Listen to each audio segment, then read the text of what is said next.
নমস্কার। আজকে আমি বলার আগে আপনারা ভিডিওটা দেখুন। Justice, we want justice.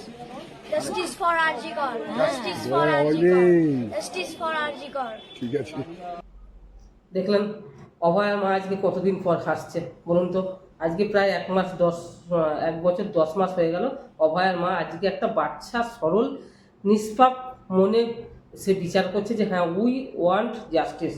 আজকে সেই বাচ্চার মুখ থেকে এটা শুনলো যে তার মেয়ের জাস্টিস চাই, মানে তার যে প্রভাব বাচ্চার মনেও গেঁথে গেছে সেটা কিন্তু বুঝতে পারলো। রত্নাগর্ভা রত্না দেবী যে একটি রত্নকে জন্ম দিয়েছিল এবং তাকে দর্জি সেলাই করে সে একটি রত্ন তৈরি করেছিল। সেই রত্নকে গিয়ে হসপিটালের চেম্বারে গিয়ে তাকে বর্বর একটা মৃত্যু উপহার দেওয়া হলো। সেই মৃত্যু উপহার দিল কে? সেই মৃত্যু উপহার দিল আমাদের রাজ্য সরকার। এবং সেই রাজ্য সরকার এত সুন্দর একটা মৃত্যু উপহার দেওয়ার পরে এত সুন্দর একটা আইন যেটা দিয়েছিল সঞ্জয় রায়ের ফাঁসি, কিন্তু সেটা রত্না দেবীর চেষ্টায় সেটা কিন্তু সঞ্জয় রায়ের ফাঁসি হয়নি। কারণ একে যদি ফাঁসি দেওয়া যায় সব প্রমাণ কিন্তু নষ্ট হয়ে যাবে। তাই আজকে রত্না দেবীর যে উদ্যোগটা নিয়েছে সেই উদ্যোগটা একদম সঠিক উদ্যোগ।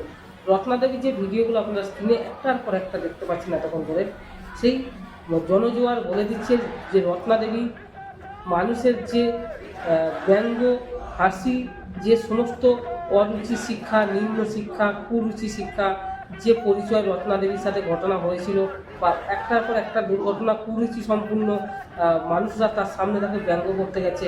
এমনকি দেবাংশু ভট্টাচার্য পর্যন্ত পোস্ট করেছিল রত্নাদেবী আস্তে আস্তে দেওয়ালে পিঠ থেকে গেছিল। তার মেয়েকে এই যে সরকারি হসপিটালে গিয়ে যার মৃত্যু গ্রহণ করতে হলো, রত্নাদেবী দেওয়ালে পিঠ থেকে গেছিল। আর দেওয়ালে পিঠ থেকে পাল্টা প্রতিরোধ করার জন্য একটা শক্তিশালী মঞ্চ দরকার। আর সেই শক্তিশালী মঞ্চটা কিন্তু আমাদের মনে হয়েছে যে রত্নাদেবী বিজেপিতে গেছেন এবং সঠিক। পশ্চিমবাংলার মানুষ যখন মেনে নিচ্ছে, সাধারণ মানুষ মেনে নিচ্ছে, শুধুমাত্র রাজনৈতিক ব্যক্তিরা মেনে নিতে পারছে না যে রত্নাদেবী বিজেপিতে গেছে বলে। যেখানে সাধারণ মানুষের মানতে অসুবিধে নেই। এই যে রত্নাদেবীর এতগুলো স্ক্রিপ্ট দেখলেন, এতগুলো স্ক্রিপ্ট দেখে কি মনে হলো? রত্নাদেবীর পাশে মানুষ আছে। পশ্চিমবঙ্গের এতগুলো বিধানসভা ছেড়ে দিয়ে শুধুমাত্র রত্নাদেবী বিধানসভাতে সমস্ত চোর, ডাকাত, মাতাল, অশিক্ষিত, নেশাখোর যারা আছে তারা কিন্তু এসে রত্নাদেবীকে হারানোর জন্য যথেষ্ট চেষ্টা করে যাচ্ছে। কিন্তু সত্যি কথা বলতে কি রত্নাদেবী কি হারবে? আমার তো মনে হয় না যে হারবে।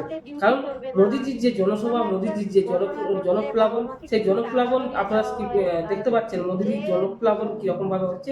এবং তার সাথে যোগীজিও এসেছিলেন এবং যোগীজিরও জনপ্লাবন আমরা কিন্তু দেখেছি।